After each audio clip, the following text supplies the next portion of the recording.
अस्सलाम वालेकुम। मेरा नाम है ज़ीशान उस्मानी। हमारी चलो चलो की सीरीज़ चल रही है। आज हम कवर करेंगे ब्राज़ील को। ब्राज़ील बहुत ही ज़्यादा खूबसूरत मुल्क है और जो डिजिटल नोमाद वीज़ा के अंदर जो लेटेस्ट तरीन मुल्क है जिसने डिजिटल नोमाद वीज़ा निकाला है वो ब्राज़ील है। जनवरी 2022 के अंदर इन्होंने डिजिटल नोमाद वीज़ा निकाला है। इसके अलावा दुनिया भर के जो डिजिटल नोमाद वीज़ा है उसमें जो सस्ता तरीन प्रोग्राम है वो ब्राज़ील का है। आपके पास सिर्फ $1500 पर मंथ की जॉब होनी चाहिए। पाकिस्तान में कोई 6 लाख से ऊपर फ्रीलांसर्स हैं जो फाइवर पर पे काम कर रहे हैं और $1500 तो कोई भी कमा लेता है, बहुत आसान सी बात है।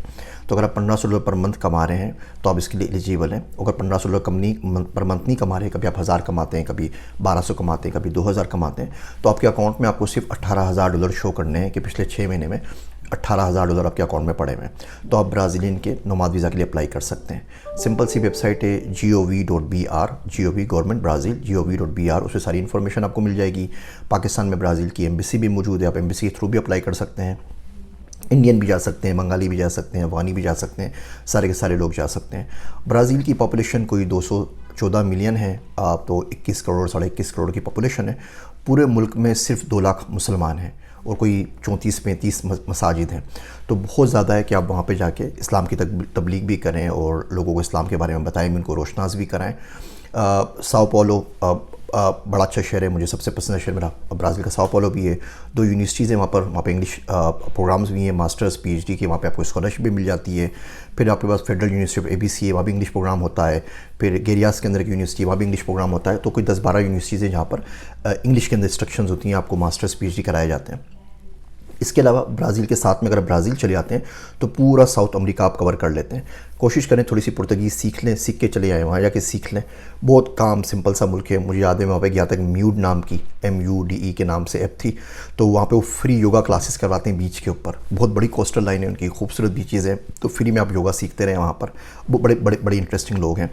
क्राइम रेट थोड़ा सा ज़्यादा है, लेकिन वो शहर से अगर आप बाहर निकलते हैं, जिस तरह पाकिस्तान में अगर कोई बंदा कराची जाएगा और रात को गलियों में फिर रहा हो, मलीर के अंदर, लालू खेत के अंदर, तो हम उसको बोलेंगे ना भाई कोई मोबाइल आके छीन जाएगा, तुम ज़रा घर के अंदर रहो।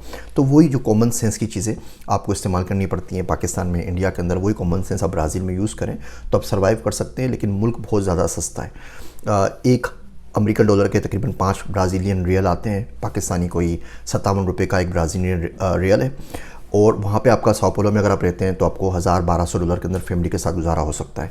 अगर आप किसी और छोटी शहर के अंदर आ जाते हैं, रियो के अंदर आ जाते हैं, ब्राज़ीलिया में आते हैं, किसी और छोटी फुर्सत में चले जाते हैं, तो आपको बड़े आराम से $700-800 में आपका पूरी फैमिली का गुजारा हो जाएगा। बड़ा सस्ता मुल्क है। असल जो चीज़ है वो है एक्सेस। आप डिजिटल नोमाद वीज़ा लें। अब लोग बोलते हैं डिजिटल नोमाद वीज़ा हमारे पास जॉब है तो वहाँ जाके हम क्या करेंगे, वहाँ तो हम काम नहीं कर सकते। देखिए, आप पहले बाहर जाइए, फिर आपको एक्सपोजर मिलेगा। मेरे एक दोस्त थे, वो चिली गए। जब चिली गए तो उन्होंने वहाँ पे डिजिटल मार्केटिंग एजेंसी बना ली, उसमें बहुत सारे बच्चे उन्होंने हायर कर लिए। अब उनके पास वो पुर्तगाल को भी सर्व कर रहे हैं, सॉरी अर्जेंटीना को भी सर्व कर रहे हैं, बोलीविया को भी सर्व कर रहे हैं, पीरू को भी सर्व कर रहे हैं, यूरुग्वे को भी सर्व कर रहे हैं। आसपास की जितनी की पूरी पट्टी है साउथ अमेरिका की, वो सारी की सारी उनकी क्लाइंट बन गई है। अब कितने पाकिस्तानी आपको बच्चे मिलेंगे जिनको पुर्तगीज़ आती हो और जो पुर्तगीज़ क्लाइंट्स को सर्व कर रहे हो। पूरी दुनिया खुली हुई है। हम पता नहीं क्यों हमारी घड़ी टूट जाती है, आके टूट जाती है ऑस्ट्रेलिया, न्यूजीलैंड और अमेरिका और कनाडा के अलावा कहीं जाती नहीं है। यूके चले गए भाई, स्कॉटलैंड भी है, आयरलैंड भी है, पूरा का पूरा साउथ अमेरिका पड़ा हुआ है आपके पास। आप चले जाए, अर्जेंटीना चले जाएँ, ब्राज़ील चले जाएँ। तो अगर आप घर पे बैठ के काम कर रहे हैं, जितना खर्चा इस वक्त पाकिस्तान में आपका हो रहा है ना, यकीन कीजिए, बिजली के बिल के बाद और 12 घंटे लाइट भी नहीं है, उतने खर्चे के अंदर आप ब्राज़ील बहुत आराम से रह सकते हैं। एक जो हाईलैंडर हम कहते हैं अमेरिका में, फॉर्च्यूनर होती है पाकिस्तान के अंदर, उसकी टंकी ना 35,000 रुपये की फुल हो रही है, एक टंकी। तो कहाँ हमारे दौर के अंदर 6-6 हज़ार रुपये महीना की तनख्वाह होती थी। मैंने अपना जब करियर शुरू किया, शादी हो गई, बच्चा हो गया, 15,000 महीना कमाता था, तो मैं एक टंकी भी फुल नहीं करा सकता। अब आपकी बात ठीक है, गरीब आदमी के पास इतनी महंगी गाड़ी होगी क्यों, लेकिन बहुत ज़्यादा महंगाई हो गई है। तो जितनी महंगी ज़िंदगी इस वक्त आपकी पाकिस्तान में ना, जितने रुपये में पाकिस्तान में रहते हैं, उतने पैसों में आप आराम से ब्राज़ील ले सकते हैं। नई ज़ुबान सीखेंगे, नए लोगों से मिलेंगे, और जब आप चले जाएंगे ना तो आपको 1000 तरीके पता लगेंगे। अब डिजिटल नोमाद है तो आप कन्वर्ट करवा लीजिए, वहाँ पे स्टूडेंट बन जाइए, स्कॉलरशिप लीजिए, पढ़ना शुरू कर दीजिए। अगर वहाँ पे आपकी शादी हो जाती है तो आप सेटल हो जाते हैं। उस मुल्क से आप किसी और मुल्क में निकल सकते हैं। चले आपको ब्राज़ील में नहीं मिलेगा तो पीरू में मिल जाएगा, पीरू नहीं मिलेगा तो चिले में मिल जाएगा, चिले में नहीं मिलेगा तो अर्जेंटीना में मिल जाएगा। घर से बाहर तो कम से कम निकले ना। एक छोटा सा इंट्रोडक्शन था ब्राज़ील का। छोटी सी पॉपुलेशन है, पॉपुलेशन तो बहुत बड़ी है, मुसलमान की पॉपुलेशन बहुत छोटी सी है। आप जाके दीन का भी बहुत सारा काम कर सकते हैं। पुर्तगीज़ सीख लेंगे तो दुनिया आपके लिए खुल जाएगी। मैं उमूमन कहा करता हूँ कि 3 लैंग्वेजेस बंदे को कम से कम आनी चाहिए दीन सीखने के लिए। उर्दू, फ़ारसी और अरबिक। और दीन सिखाने के लिए फिर कोई 3 लैंग्वेजेस आनी चाहिए, तो उसमें इंग्लिश हो गई, पुर्तगीज़ हो गई, स्पेनिश हो गई, या आप रिप्लेस कर लें इसको मैंड्रीन से कर लें, तो तकरीबन 70% दुनिया से आप की आबादी से आप बातचीत कर सकते हैं। तो उम्मीद करता हूँ आप लोग ब्राज़ील के प्रोग्राम में अप्लाई कीजिएंगे। नहीं तो पाकिस्तान में 80-90 हज़ार लोग इस वक्त 10.5 अवेलेबल हैं जो 100% इस प्रोग्राम के लिए क्वालिफाई करते हैं।